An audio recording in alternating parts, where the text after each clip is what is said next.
Glória a Deus. Os irmãos que já abraçaram, foram abraçados, podem se assentar.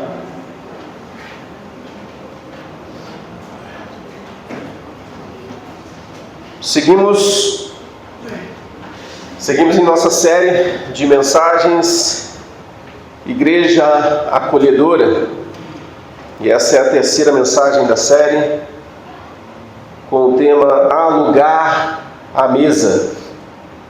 Há lugar à mesa.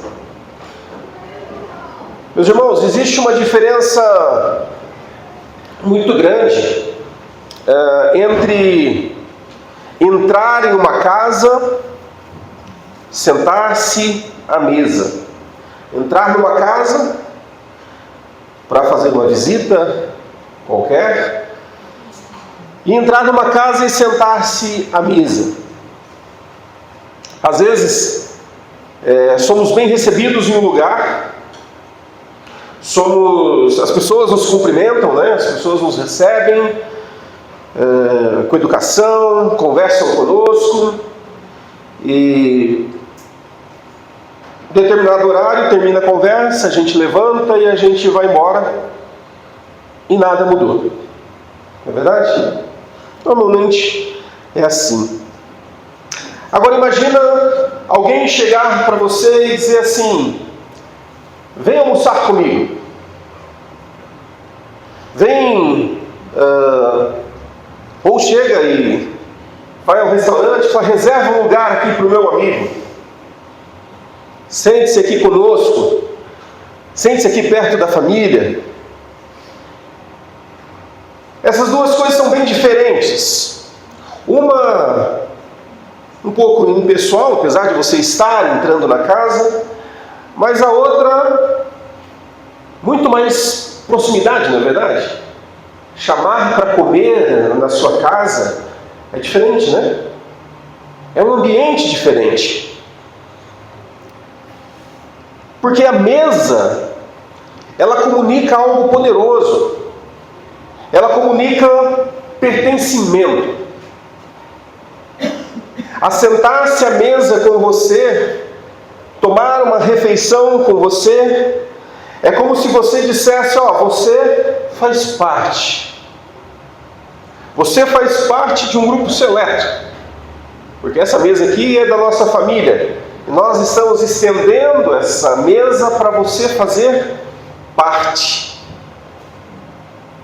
E não é por acaso que nós lemos na Bíblia várias situações em que Jesus dá essa importância à mesa.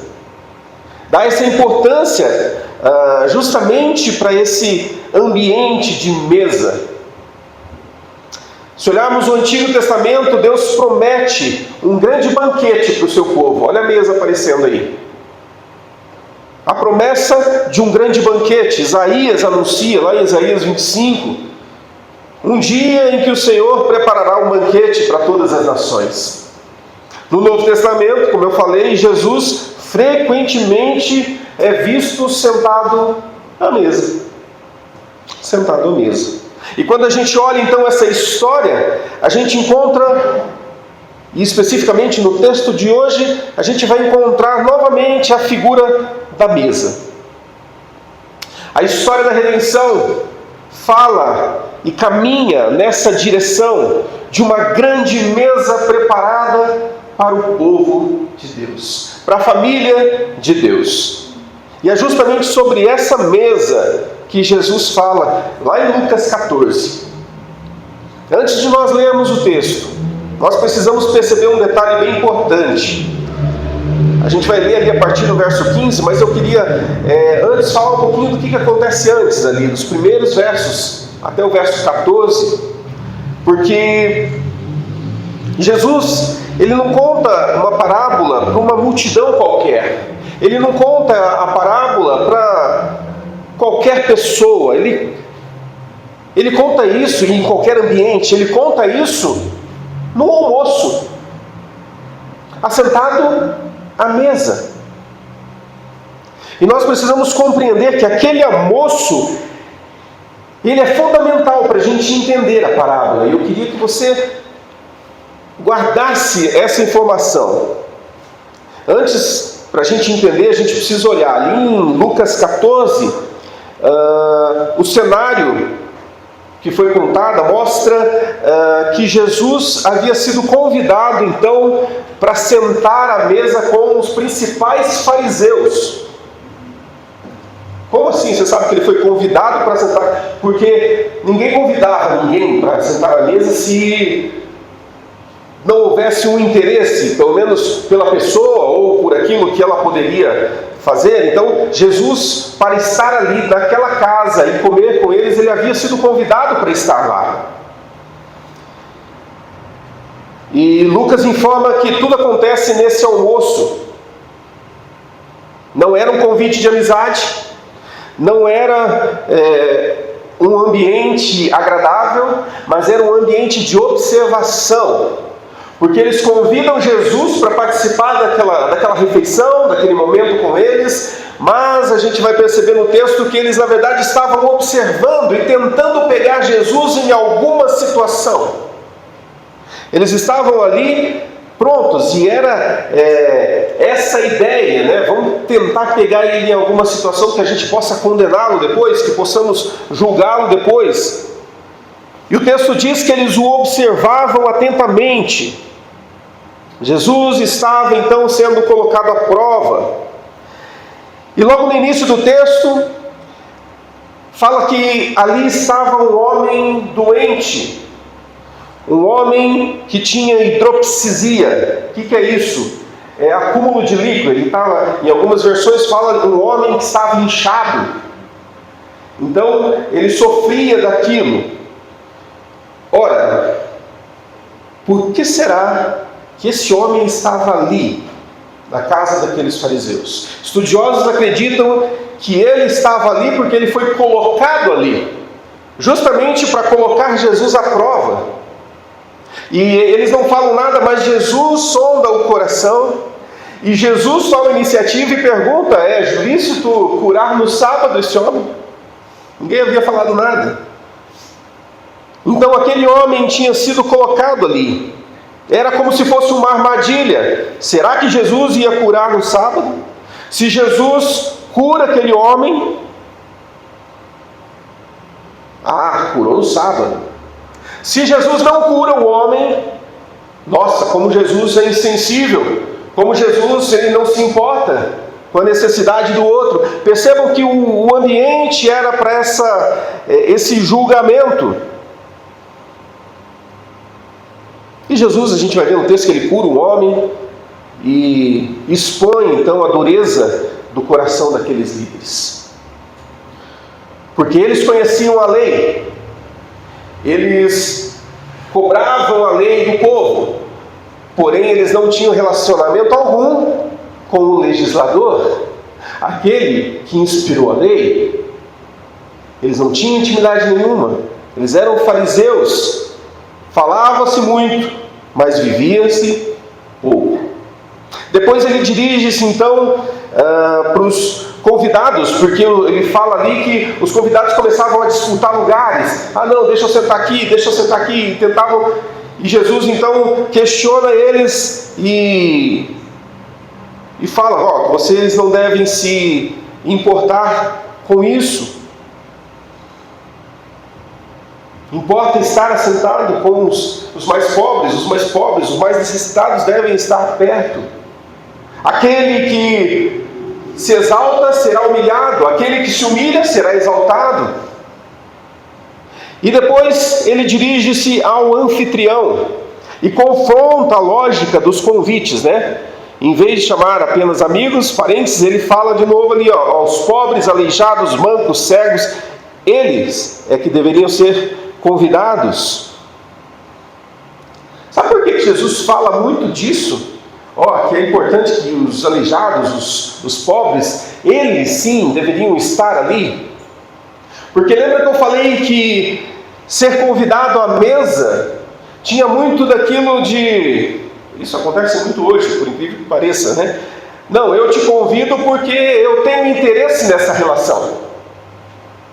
Eu tenho interesse nessa relação. Então, eu te convido para você vir à minha casa, logo você vai me convidar para ir na sua, e nós vamos estabelecer então uma relação aqui. Às vezes uma relação de negócios, às vezes uma relação, enfim. E o que um pobre, um cego, um manco pode oferecer? Nada. O convidar um pobre, um cego, você está dizendo assim, ó, eu sei que você não tem nada em troca para me dar, mas mesmo assim eu estou te convidando a estar comigo e sentar à mesa. Percebe então o ensino de Jesus? Por que ele enfatiza isso? Porque é importante você fazer, mesmo que não tenha nada em troca por aquilo que você está fazendo. Era este o ensino de Jesus. E ele confronta então essa lógica aí dos convites, onde eu só convido os bonitinhos, onde eu só convido aqueles que me agradam, onde eu só convido aqueles que são legais aos nossos olhos. E a Bíblia ensina totalmente o contrário. Percebe o movimento desse capítulo? Jesus confronta os fariseus, depois ele confronta os convidados, depois ele confronta o anfitrião. Agora faltava confrontar a compreensão que todos eles tinham a respeito do reino de Deus. E aqui então nós entramos no nosso texto, que é a parábola do grande banquete. Lucas 14, se você tiver sua Bíblia aí, abra sua Bíblia. Lucas 14, a partir ali do verso 15. Tudo isso que eu falei até agora antecede o verso 15. São os primeiros momentos ali. E o texto então diz: ao ouvir isso, um dos que estavam à mesa com Jesus disse: feliz será aquele que comer num banquete no reino de Deus. Jesus respondeu: certo homem estava preparando um grande banquete e convidou muitas pessoas. Na hora de começar o banquete, enviou o seu servo para dizer aos que haviam sido convidados: venham, pois já está pronto. Mas eles, um por um, começaram a apresentar desculpas. O primeiro disse: acabei de comprar uma propriedade e preciso ir vê-la. Por favor, desculpe-me. O outro disse: acabei de comprar 5 juntas de boi, estou indo experimentá-las. Por favor, desculpe-me. Ainda outro: acabo de me casar e por isso não posso ir. O servo voltou e relatou isso ao seu senhor. Então o dono da casa irou-se e ordenou ao seu servo: vá rapidamente pelas ruas e becos da cidade, traga os pobres, os aleijados, os cegos, os mancos. Disse o servo: o Senhor ordenou, foi feito, ainda há lugar. Então o Senhor disse ao servo: vá pelos caminhos e valados e obrigue-os a entrar, para que a minha casa fique cheia. Eu lhes digo: nenhum daqueles que foram convidados provará do meu banquete. Perceba o verso 15. Ao ouvir isso, um dos que estavam à mesa com Jesus disse-lhes: feliz será aquele que comer no banquete do reino de Deus. À primeira vista parece uma frase muito bonita, muito espiritual, mas ela revela a expectativa de um povo. Ela revela a expectativa de todo judeu, porque quando ele fala isso, ele está dizendo: eu estou garantido, eu faço parte. Eles criam que no fim dos tempos, Deus iria então reunir o seu povo para uma grande festa, e está certo até aqui. Só que o problema, na prática, é que muitos daqueles líderes acreditavam que já tinham o seu lugar garantido, porque eram, afinal de contas, filhos de Abraão.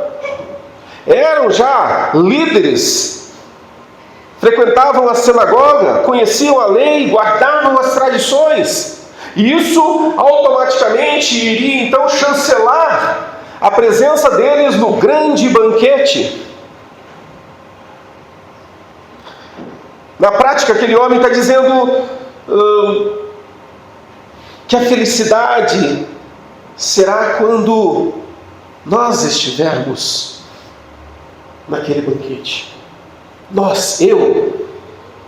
Eu Percebam a confiança dele. E quando Jesus, então, ele conta essa parábola, ele mostra que pertencer externamente ao povo da aliança nunca garantiu lugar no reino. Nunca garantiu lugar à mesa. A questão não é simplesmente existir um grande banquete. A questão é quem respondeu ao convite do rei. Quem respondeu ao convite? E essa pergunta, ela continua ecoando até os dias de hoje. Muitas pessoas frequentam a igreja, conhecem a nossa linguagem cristã, participam das programações, mas nunca conheceram aquele que está promovendo o banquete. Nunca tiveram um relacionamento com aquele que está fazendo o convite, está fazendo o chamamento. Estão na igreja, é confortável, é gostoso, mas nunca tiveram um relacionamento, nunca responderam ao convite do Evangelho. Entramos no reino de Deus única e exclusivamente por causa da graça de Deus, mediante a fé em Cristo Jesus. Então Jesus começa a contar a parábola, e percebam algo importante: o personagem principal não são os convidados, não é o servo, o personagem principal é o Senhor do banquete, porque toda a história começa com a iniciativa dele, toda a história gira em torno dele, que preparou tudo, ele organizou tudo, ele enviou o convite. O reino de Deus começa sempre com Deus, Deus tomando a iniciativa, nunca conosco. Nunca conosco. O texto diz: certo homem estava preparando um grande banquete e convidou muitas pessoas. Na hora de começar, enviou o seu servo para dizer aos que haviam sido convidados: venham, pois tudo está pronto. Jesus começa a história aqui. Esse homem, na parábola, representa Deus. Mas observem onde Jesus começa. Ele não começa falando dos convidados. Ele não começa falando das recusas. Ele começa falando do anfitrião. Porque é Deus que inicia toda a história. A história da salvação começa por Deus. Ele preparou um grande banquete. Não é uma refeição simples, é uma grande festa. E na cultura judaica, banquetes eram momentos de alegria. Não eram momentos de resolver algum problema. Era um momento de celebração. Era um momento de todos se reunirem ali e festejarem. Desde o Antigo Testamento, Deus usa essa figura para falar do futuro do seu povo. Lá em Isaías 25:6 diz: o Senhor dos Exércitos preparará um banquete para todos os povos. Jesus está dizendo aqui, no nosso texto, esse banquete prometido chegou. O reino de Deus está sendo inaugurado na sua própria pessoa. Ele é o cumprimento da promessa. Lembra? Jesus veio para cumprir toda a lei e veio para cumprir a promessa. O banquete não é apenas um lugar, é na verdade a comunhão restaurada entre Deus e o homem. Essa é a representação. Mas observem um outro detalhe. Convidou muitas pessoas. Naquele tempo, um banquete acontecia em duas etapas. A primeira delas, vinha o convite. Os convidados confirmavam presença.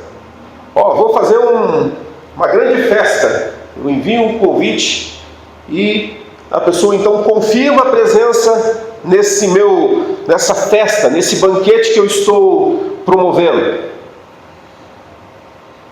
E depois que toda a comida estivesse pronta, depois que todos os preparativos estivessem prontos, então o servo era enviado novamente dizendo: agora venham, está tudo pronto.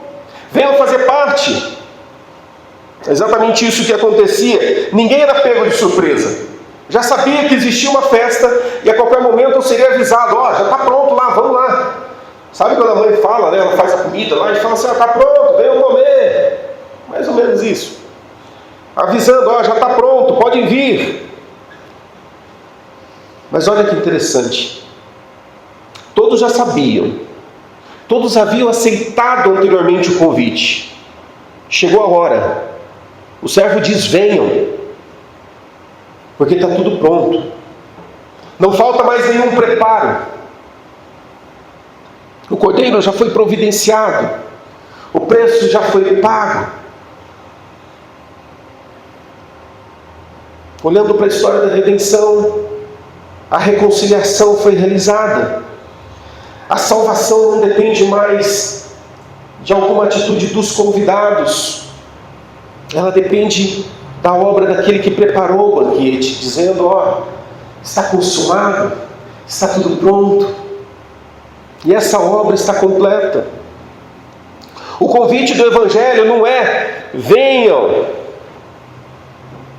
me ajudar.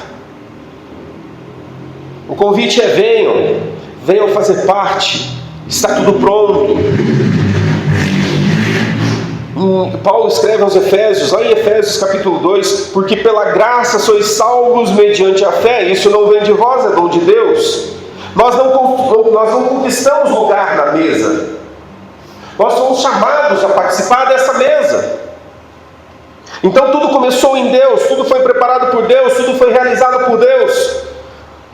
Nós apenas somos convidados a estar lá. A religião diz: faça mais. O Evangelho diz: está pronto. A religião diz: conquiste mais. Mas o Evangelho diz: seu lugar foi preparado por Cristo. Essa é a boa notícia.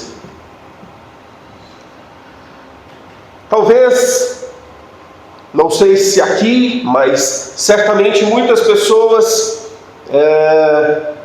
possam dizer: deixa eu melhorar primeiro, deixa eu mudar um pouquinho a minha vida. Quando eu mudar de vida, quando eu vencer determinado pecado, quando eu me tornar uma pessoa melhor, aí eu vou a esse convite, aí eu vou a esse banquete, aí eu vou responder a esse Jesus. Muitas pessoas agem dessa maneira, mas perceba a ordem da parábola. O convite não acontece depois que os convidados, então, eles melhoram. O convite acontece porque tudo já está preparado. Você não entra no reino de Deus porque conseguiu mudar. Agora sim, hein? Priscila conseguiu mudar, agora ela tem direito a entrar. Não! O convite é: venham. Venham. Depois, quando ele fala para trazer os coxos, esse entendimento: venha do jeito que você está. Porque não é por aquilo que você fez que você conquistou o direito de estar aqui, mas é por causa do meu amor. Então, o problema ali, na narrativa, não era a mesa, não era o banquete, não era o convite. O problema estava no coração dos convidados. E olha que interessante, o verso diz: mas eles, um por um, começaram a apresentar desculpas.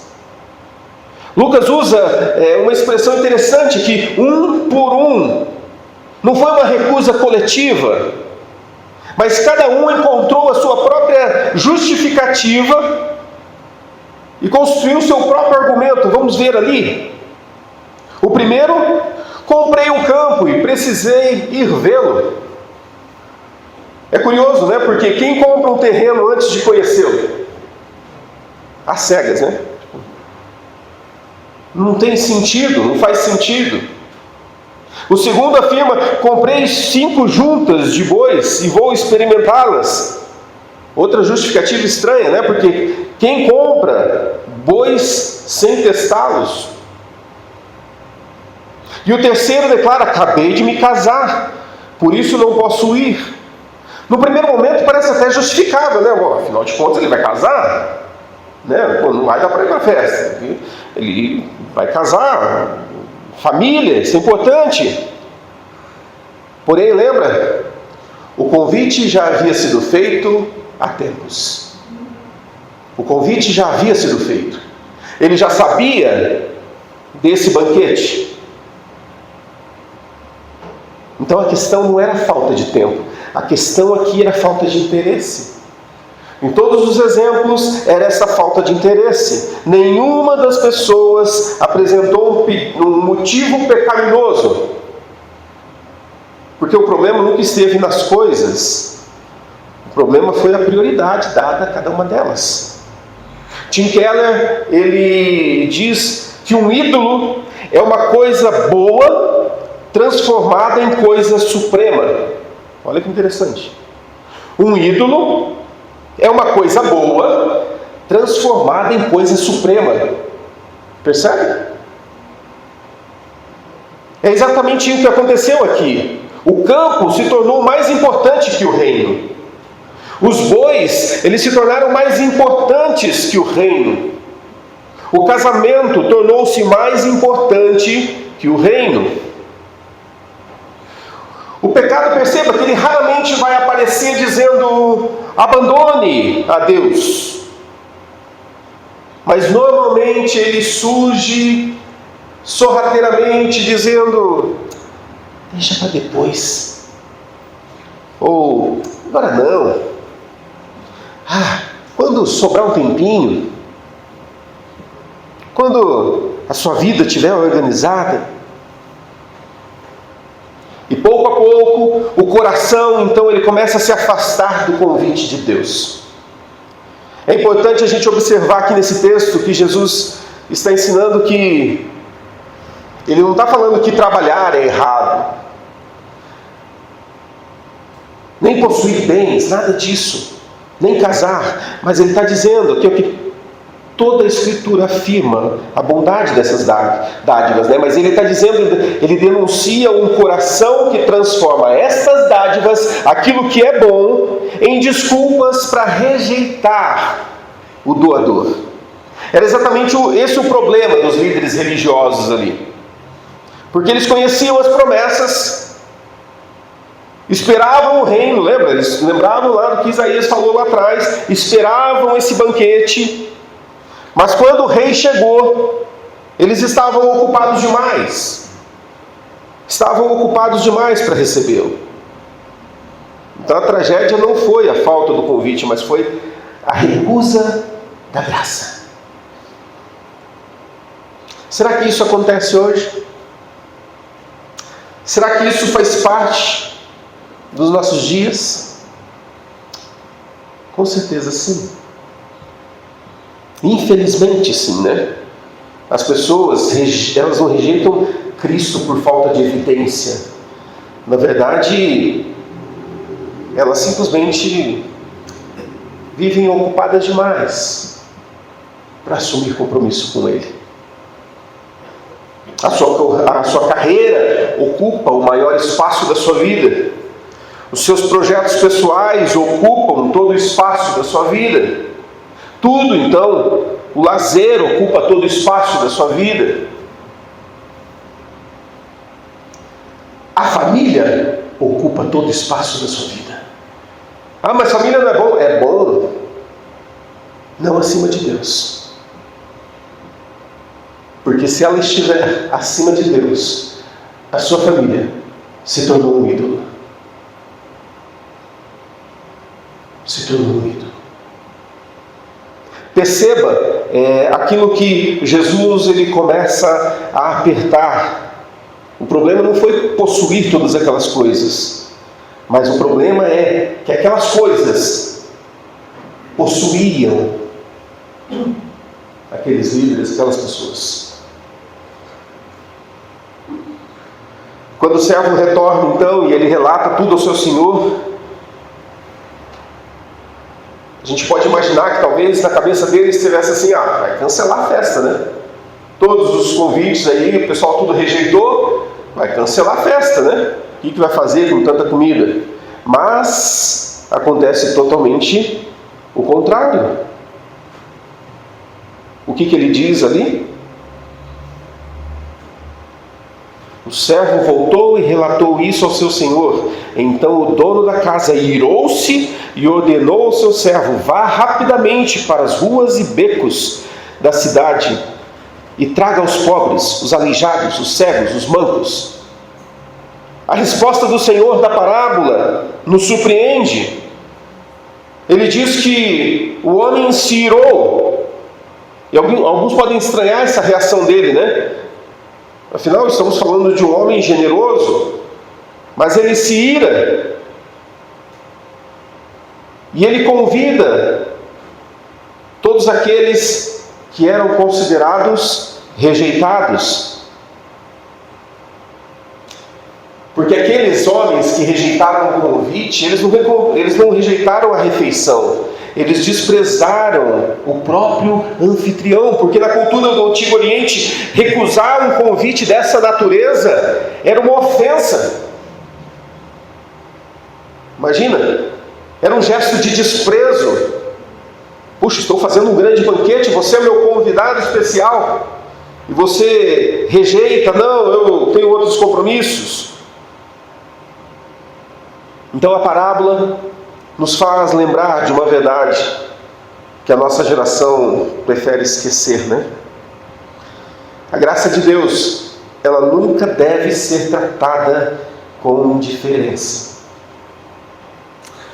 A graça de Deus, ela não pode, em hipótese alguma, ser tratada por mim e por você, meu irmão, com indiferença.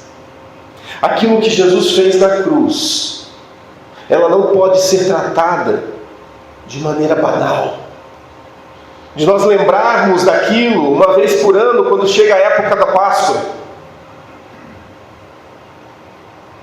O Evangelho não é uma sugestão.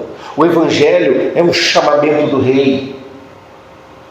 É um convite do Rei. E rejeitar esse convite não é apenas perder um benefício. É desprezar aquele que convidou. É dizer: não é para mim. Não tem valor para mim. E muitas pessoas hoje desprezam esse convite. Mas observe outra questão aqui. A ira não levou ele a cancelar a festa, mas ele decidiu ampliar o convite. Os primeiros dizem: nós não iremos.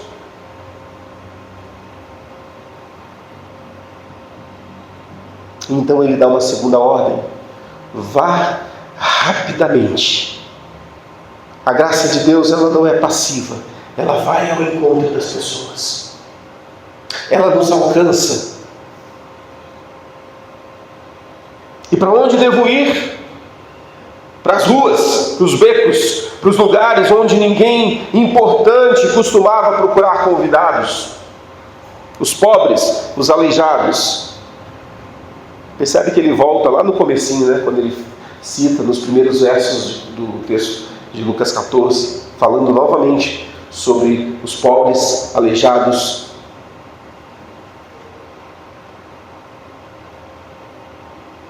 Aquilo que Jesus ensinou, o Senhor do banquete, então, ele pratica. Porque essa é a maneira que Deus age. E ao longo de todo o Evangelho de Lucas, a gente vai ver Jesus se aproximando daqueles que ninguém queria por perto, que eram rejeitados, que eram abandonados. Isso não quer dizer que Deus prefere os pobres aos ricos, não quer dizer isso não. Não quer dizer que eles não têm importância, nem que toda pessoa marginalizada é melhor, né? É automaticamente salva. O ponto aqui é outro. Lembra que eu falei no início? Essas pessoas, elas representam aqueles que sabem que não tem nada para oferecer. Sabem que não tem nada para oferecer. Eu já contei esse testemunho. Certa vez a gente estava passando por umas dificuldades financeiras e uma pessoa chamou na igreja, chamou a gente para ir. A gente, aliás, nem chamou, né? A gente estava percebendo ali que eles iam tudo sair para comer fora. né? E a gente não tinha dinheiro, a gente começou a sair de fininho, né? Não tinha os meninos ainda, a gente começou a sair de fininho para ir embora. Falei, vamos vazar daqui porque a gente não tem condição. E essa pessoa percebeu que a gente estava indo embora, ela correu atrás da gente. E onde vocês vão? Ah, vou para casa, tem um monte de coisa para fazer. O que você tem para fazer domingo? Era domingo? Nem lembro se era domingo. Dia de semana não importa. O que você tem para fazer? Cadê horário? Não tinha nada para fazer. A gente estava querendo ir embora, porque a gente não tinha condição de participar daquilo, a gente não tinha dinheiro, a gente não tinha nada. E aquela pessoa então olha para a gente e diz, hoje vocês são nossos convidados. Não se preocupe, vocês são nossos convidados. Porque hoje, e essa frase me marcou, ela disse, hoje eu faço por você, porque amanhã você vai fazer com outros. Hoje eu faço por você, porque amanhã você fará com outros. E hoje a gente se pega fazendo coisas que a gente nem se deu conta, estou fazendo. Porque se tornou natural, a gente entendeu o ensino.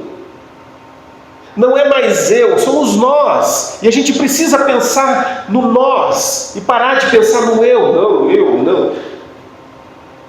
A graça nos alcançou. O que nos priva de levar a mensagem dessa graça para as pessoas?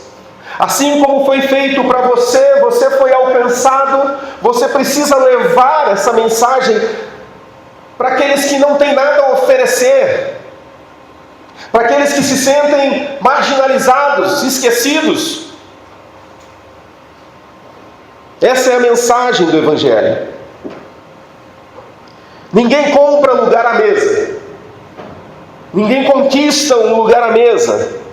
Todos nós chegamos de mãos vazias.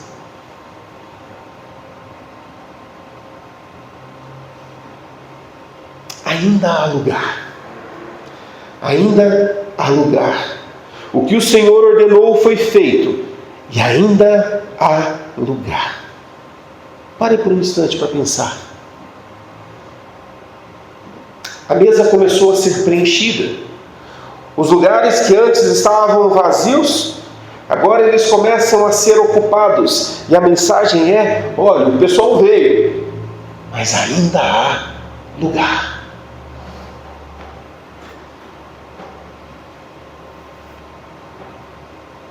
O convite, ele se estende, ele ultrapassa os limites da cidade. Sai das ruas. Vai para os caminhos, vai para as estradas, vai além. Se no primeiro momento ela aponta para os marginalizados de Israel, no segundo amplia o horizonte.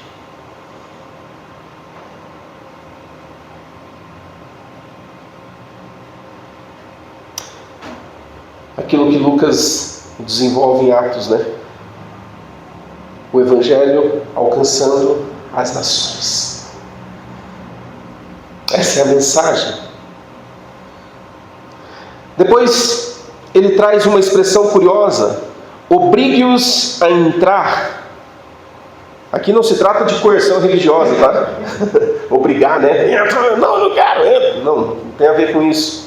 Mas o verbo aqui, ele tem a ideia de insistir, persuadir, vencer a resistência de quem se sente indigno. Você sabia que muitas pessoas, elas não aceitam muitas vezes a mensagem do Evangelho, não é porque elas são soberbas ou orgulhosas, mas porque elas não se acham dignas? Sabia disso? Muitas pessoas, elas resistem porque elas não se acham dignas de estar ali. Venha ao banquete do rei. Mas se o senhor soubesse quem eu fui. Mas se Deus conhecesse a minha história, se Deus soubesse tudo que eu fiz. Mas é justamente isso que o Evangelho responde, né? É exatamente para isso que Cristo veio. Não para chamar os justos, mas chamar os pecadores ao arrependimento. Para que tudo isso? para que a minha casa fique cheia. E aqui a gente chega no coração da parábola, né? Quero que a minha casa fique cheia. O objetivo de Deus nunca foi organizar um banquete e servir um buffet delicioso, elegante. O objetivo sempre foi ter a casa cheia. Cheia de homens e mulheres transformados pela graça. Cheia de pecadores reconciliados. Cheia de filhos adotados. Cheia de pessoas que antes estavam longe e agora foram trazidas para perto por meio do sangue de Cristo. Percebe como isso conversa com toda a nossa série? Na primeira mensagem que a gente viu que Cristo derrubou o muro da separação. Na segunda, a gente aprendeu que Cristo foi quem foi recebido por Cristo, aprende a receber os irmãos. Assim como eu fui recebido, agora eu recebo. Deus não nos recebeu para sermos visitantes da sua casa, mas Ele nos recebeu para a gente fazer parte da sua família. E como parte da família de Deus, a igreja então ela não se torna um saguão de espera, mas é a mesa da família de Deus. Esse lugar aqui é a mesa do reino de Deus. É onde a família se reúne. É onde nós estamos juntos. Nosso Deus não quer apenas pessoas entrando por aquela porta. Ele deseja pessoas encontrando lugar à mesa. Encontrando lugar à mesa. Eu quero concluir dizendo que o lugar à mesa foi comprado por Cristo. Ao longo dessa parábola nós olhamos para uma grande mesa, né? A gente viu um anfitrião generoso, nós vimos um convite gracioso, a gente viu convidados se recusando a estar, e a gente viu pessoas improváveis sendo trazidas para perto, para dentro da casa, né? Mas ainda falta responder: como que os pecadores vão sentar-se à mesa? Como que os pecadores vão fazer parte dessa mesa?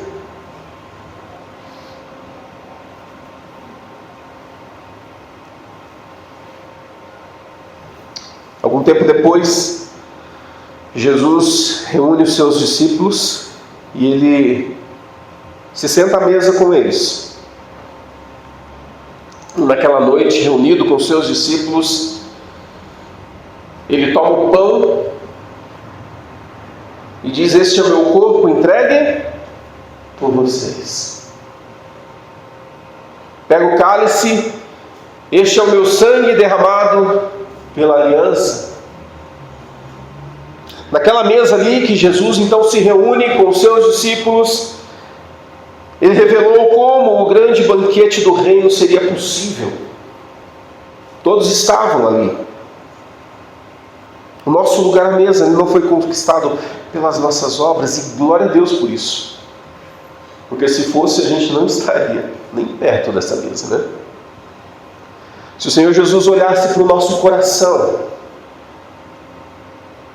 nós não chegaríamos nem perto do reino de Deus. Porque o nosso lugar não foi conquistado pela nossa religião, não foi conquistado pela família que eu tenho, não foi conquistado pelos anos de crente que eu tenho, não foi garantido pelo meu sobrenome, mas foi comprado pelo sangue de Jesus Cristo. A cruz, lá na cruz, aconteceu essa grande troca da história. O Filho perfeito foi tratado como rejeitado. O nosso lugar foi substituído, para que nós pudéssemos fazer parte da mesa, para que nós fôssemos trazidos para dentro da casa. Ele suportou o abandono, para que jamais nós experimentássemos o abandono do Pai. Ele bebeu o cálice da ira, para que nós pudéssemos participar do cálice da comunhão. A mesa do Senhor, ela não é barata, ela custou caro. Ela custou caro e a gente precisa entender isso. Por isso que nós falamos que nós não podemos participar de qualquer jeito, porque teve um preço alto. Jesus morreu numa cruz. A gente banaliza e a gente às vezes é tão mesquinho no raciocínio e parece que a gente não entendeu o que Cristo fez. Parece que a gente, tá bom, morreu na cruz, beleza, valeu aí Deus. Não valeu aí Deus. Eu preciso dar uma resposta a esse Deus. Ele me fez participar dessa mesa onde eu nunca, em hipótese alguma, eu poderia participar. Ele me deu acesso ao reino que jamais eu poderia ter. Percebe a grandeza disso? Percebe como, às vezes, até mesmo nós, a gente age com leviandade, a gente age de qualquer jeito. Custou caro. Custou caro. Custou a vida do Filho de Deus. Por isso, toda vez que nós olharmos para essa parábola aqui, a gente não vê apenas um anfitrião generoso, mas nós vemos um Salvador crucificado. Porque foi lá na cruz que Cristo preparou definitivamente o caminho para a mesa do seu reino. Se Deus nos recebeu assim, como que nós recebemos as pessoas? E aqui vai a parte prática da mensagem. Como que a gente se torna então uma igreja acolhedora? Uma igreja acolhedora, meus irmãos, é aquela que chama as pessoas pelo nome. Eu me lembro de uma situação, já contei isso aqui, que eu me relacionava com os moradores de rua lá em Curitiba e eu tinha uma relação com eles, só que eles enchiam a cara. Então, toda vez que eles iam lá, eles tinham mais álcool neles do que nos carros, né? Estavam totalmente alcoolizados e eles chegavam torto assim, e daí chegavam para pedir coisas assim, e eu chamava eles pelo nome, porque eu já os conhecia. E eles ficavam surpresos, porque falavam assim: nossa, você sabe meu nome? Eu sei. Aí eu perguntava: você quer alguma coisa? Ele falava: não, agora eu não quero mais nada. Eu fui reconhecido. E eles saíam, ainda bêbados, mas felizes porque eles foram reconhecidos. Ser uma igreja acolhedora é aquela que chama as pessoas pelo nome. E chamar a pessoa pelo nome, sabe o que significa? Eu te conheço. Eu me importo. Você é importante do meu lado. É isso que é ser acolhedor. Acolhedor não é assim você chegar, dar um abraço à pessoa que está visitando ali: que bom que você veio, tchau, pode ir embora agora. Não, não é isso. Mas é chamar para perto, é chamar pelo nome. Abrir a Bíblia com elas, compartilhar refeições, é dizer assim: vamos caminhar em discipulado.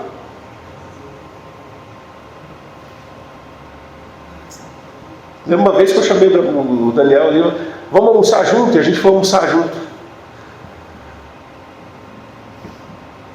Dói fazer isso? Dói orar pelas pessoas? Dói convidar as pessoas para perto? Por que a gente não faz? Precisamos praticar, precisamos colocar em prática. Precisamos, lembra da outra mensagem lá? Caminhar e carregar os fardos. Ajudar o outro a carregar os fardos. A comunhão cristã ela não pode terminar quando o culto acaba aqui. Grave isso. A nossa comunhão tem que ir além daquelas portas. Ela precisa ir além daquelas portas.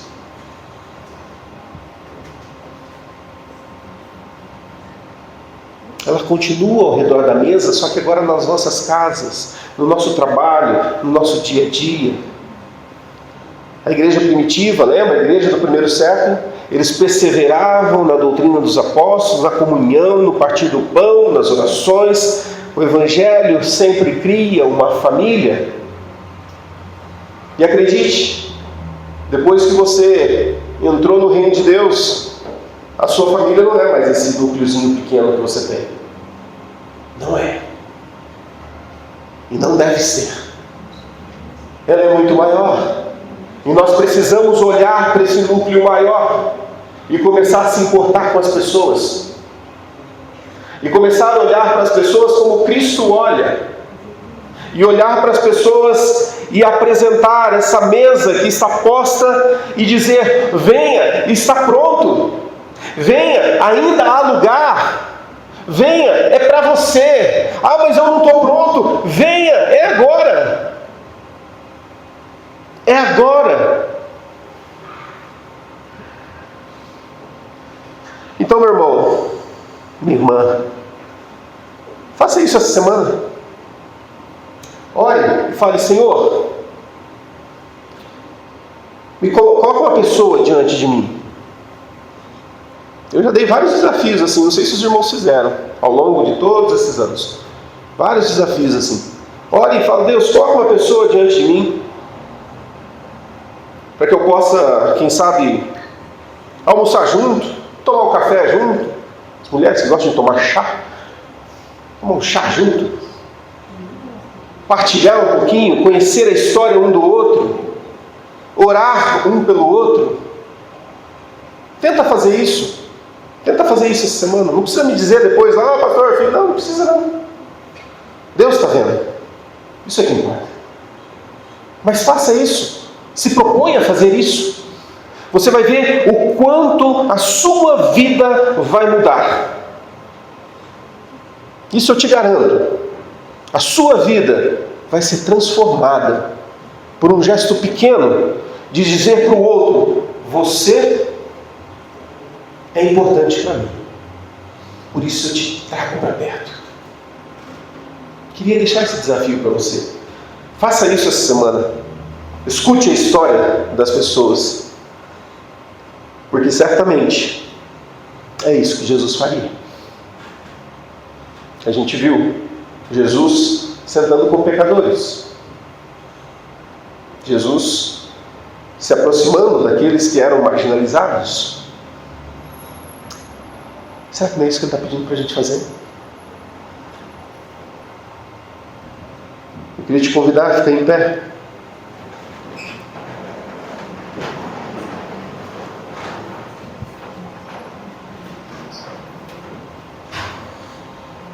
Ouça novamente as palavras do Senhor dizendo: ainda há lugar. Ainda há lugar. Há lugar para o cansado. Há lugar para o quebrantado. Há lugar para quem caiu. Há lugar para quem se arrepende. Há lugar para quem vem com fé. Há lugar para quem não é perfeito. Porque a mesa, ela foi proporcionada para aqueles que foram alcançados pela graça de Deus. Que o Senhor nos conceda a alegria de viver com essa família maior. Que o Senhor nos conceda a alegria de poder acolher uns aos outros. Até o dia que nós, então, finalmente, estaremos assentados no grande banquete. E aí sim, toda a família reunida. Que nós possamos colocar isso em prática. Feche seus olhos. Senhor nosso Deus, nosso Pai, nós queremos te agradecer por essa palavra, te agradecer, ó Deus, pelas verdades da tua palavra e dizer o quanto nós nos alegramos com aquilo que o Senhor fez. Nos alegramos, ó Deus, pelo teu amor, pela tua bondade, pela tua graça derramada sobre nós.